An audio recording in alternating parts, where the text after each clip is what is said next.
Hello, welcome back to the channel and welcome if this is your first time. This is Heather with Creativity by Heather BE. I'm so glad you stopped by today.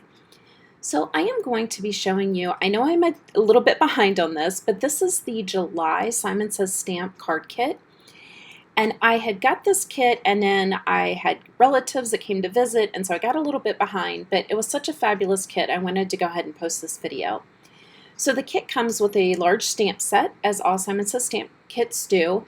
It also comes with some of the shattered rainbow deco foil, a great honeybee stamps pattern paper pad, and then that small honeycomb die that you see there.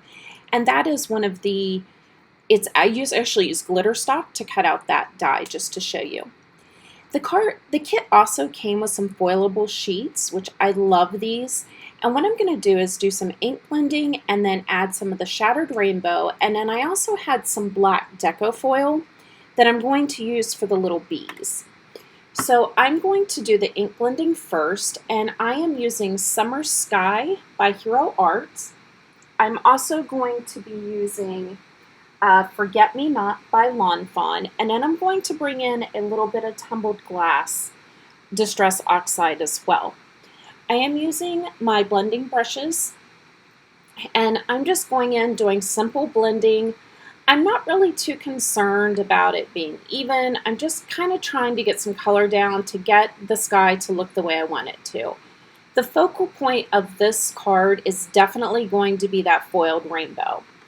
So I'm not going to worry too much about the blending. Like I said, I just am really trying to get some color down here. And what I wanted to show you as well is that you can blend, ink blend, right over top of where you're going to foil.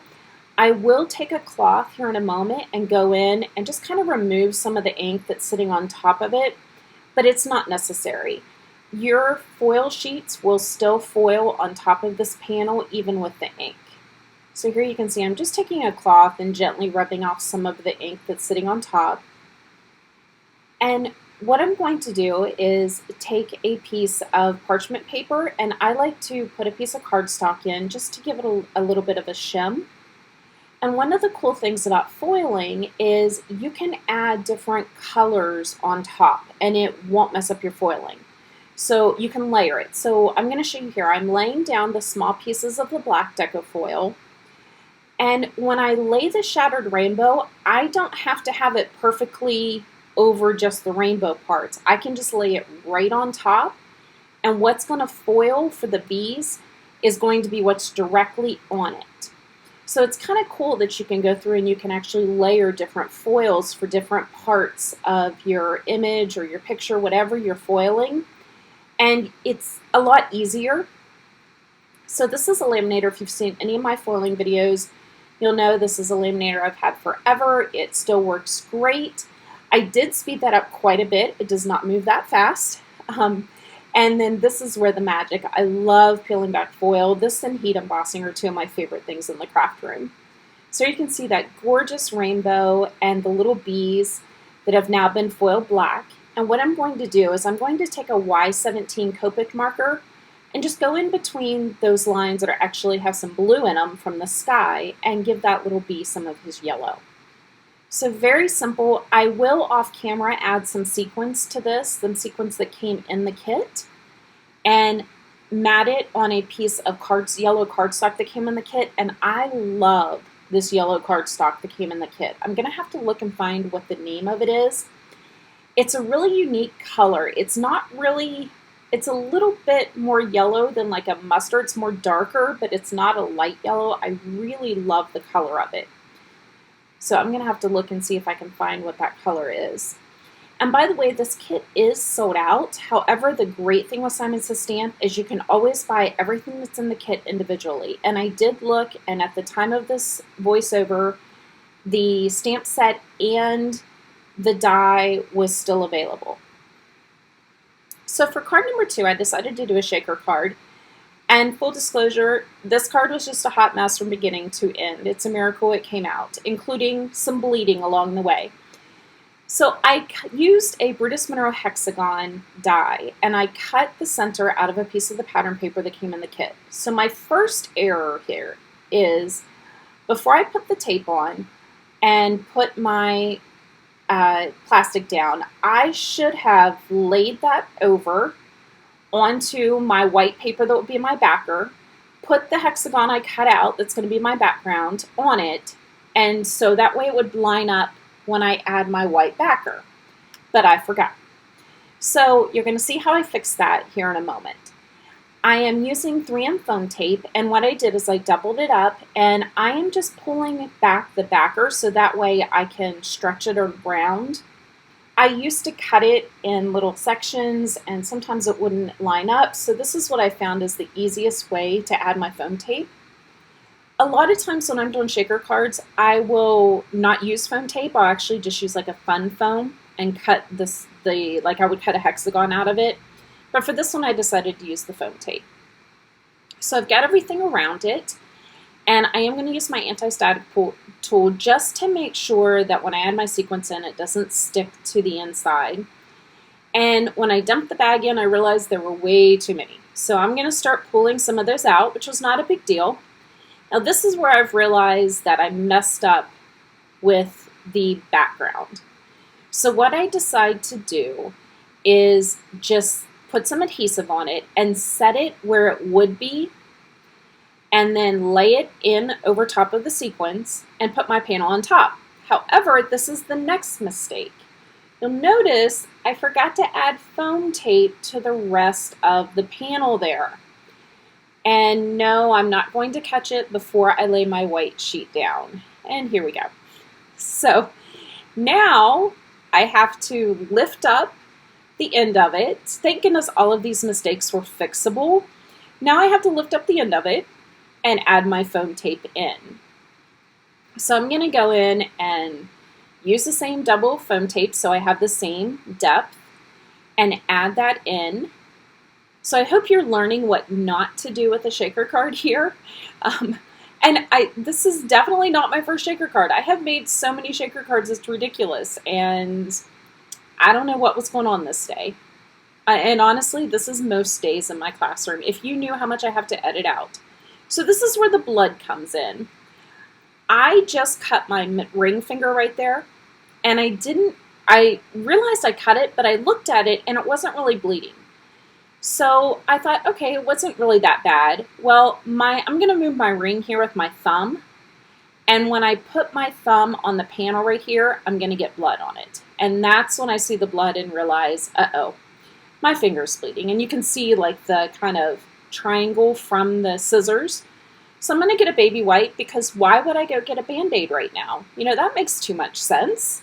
So you can see it's starting to bleed some more. I didn't realize it was starting to bleed again, and I was putting my bees down. Now I catch it, and I'm thinking, okay, time to get a Band-Aid.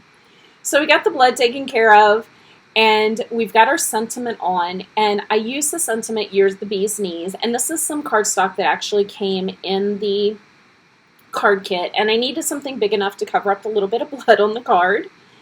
And I used one of the honeycombs. I actually am going to go back, and you'll see in the pictures, and add black ones on. I thought it popped and stood out a little bit better. And that is card number 2. We made it through it. For card number 3, this is a background that I created a while ago, and I'll link to how I did this. I used British Mineral Aqua Pigments, and what I decided to do was to do some splatter, but I'm going to use some Ebony Black Nuvo drops. And I just put a little bit on an acrylic block, and I really watered them down. I'm just using a paintbrush. You can tell how watered down it is. One of the reasons I like using the Nuvo drops for this technique is because if you get some larger areas, it keeps the texture like a Nuvo drop does, as if you just squirted it onto your panel. So this is a really cool technique and way to use your Nuvo drops. And you know, I don't know about you, but I have so many, and I always forget they're up there. So this is a great way to really get some more use out of them. And you can use any color that you wanted. You could splatter a rainbow on there, whatever you wanted. So you can see some of them really do still have a lot of dimension, and those will dry like a typical Nuvo drop. So now that I've got my panel dry, and I set that aside and actually did card number 4 and then came back to this one. So you do want to make sure you give it plenty of time to dry. So for this card, I decided to use the little bee that has the glasses. I think he's so cute. And I am actually tripling up the little honeycombs. I wanted them to be a little thicker, more almost like a chipboard. So that way when I'm moving them around, it's a little bit more easier for me to grab a hold of. And I will say all of the little bees, I did stamp and color off camera, and then I cut them out. And I wasn't sure how long this video was going to be, and I just sat down at different times and colored the bees. Primarily the colors I used for them were Y13, Y15, and Y17. And then I brought in a little B00 for their wings. So I stamped out the sentiment just because for this one. And I used some of the pattern paper, which you'll see that pattern paper again in card 4. I love the pattern paper in this kit. I actually may go and purchase the full pad of it. It has some great paper. And it's not all yellow and black. There were some really unique different papers in it. I'll link it down below. And as always, all the products will be linked down below for you. So once I added my sentiment, I did add a black mat to that just to kind of make it stand out a little bit against the panel. And I'm just arranging my honeycomb. These were interesting. They're kind of like puzzle pieces that don't exactly fit, so you kind of have to move them in the best way you can, and then add the next one. So you can really tell there, having the dimension, how easy it was. You can tell it's not flimsy as I'm turning that around. And I am using Gina K Connect glue. Now for the bee, I did pop him up with some foam tape. I love this card. I love the way the background came back. And that little bee, he reminds me of Simon from Alvin and the Chipmunks with his glasses. I just think he's so cute. And that is card number 3. So for the final card, card number 4, I started out thinking I was going to use these glitter stock honeycombs down the side of this card. And it's going to completely change. I decided very quickly that that is not the direction I wanted to go. And there you can see some of that paper pad. It really has a lot of cool papers in it. There's some blue ones. There's that one that's completely black and white with just the flowers, which will look great with the pop of color from a bee. So there's a lot of really cool papers in there.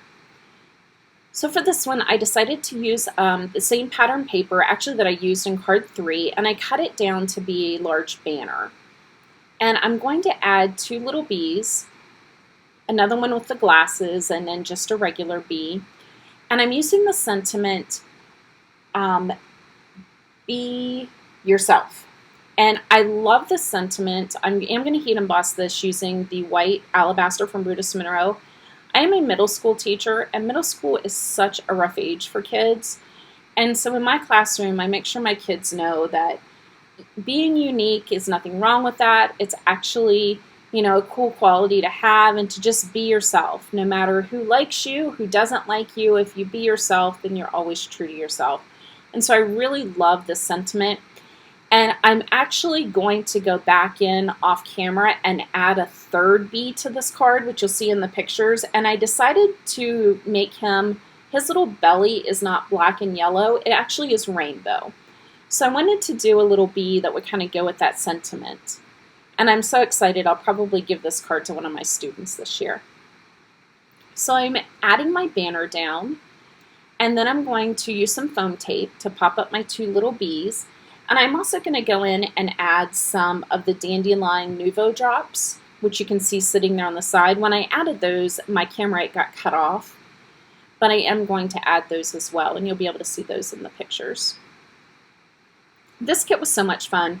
When I first saw it, I wasn't really sure creatively how much I would be able to come up with, and quite honestly, I only did 4 cards, and that was more for time's sake. I could have done so many more cards with the stamp set in this kit. I love this, and you will probably be seeing more videos with the stamp set. So there's the final one. You can see that extra little bee that I added on. I just thought he was so cute with his little rainbow, and I gave him some sparkles. So that's the 4 cards for the kit. I hope you enjoyed this video. If you're not a subscriber, I hope you'll consider subscribing. And if you liked it, please like the video. And leave any comments below on mishaps you've had in your craft room and how you've corrected it. Thank you so much, and have a great day.